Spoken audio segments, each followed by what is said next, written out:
Okay, let's explore this Goodwill impairment situation. So we've got the Star Corporation, and they have a reporting unit that's got a book value of $950,000. I'm reading right here. And it includes goodwill of $130,000.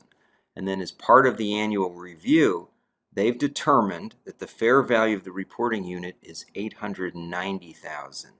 And they tell us that they assigned $840,000 of the reporting unit's fair value to its assets and liabilities other than goodwill. And the question asks, what is the goodwill impairment loss to be reported? Okay, well, what I want to point out here is what's relevant is the existing book value, $950,000, of the reporting unit, and now the fair value of the reporting unit. And when we compare those two, we come up with the amount of the goodwill impairment loss. Now, I did some other calculations just to point some things out here.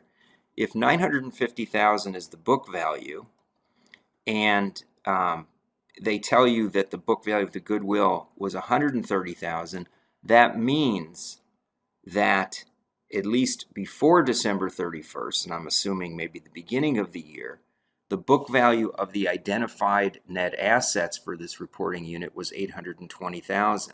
Now, they tell us at the end the fair value of the identified net assets, right, is $840,000. And I want to point out, you can't write that up. We don't think about, well, it was $820 and now it's $840, so it's a $20,000 improvement. We don't exactly think about it that way.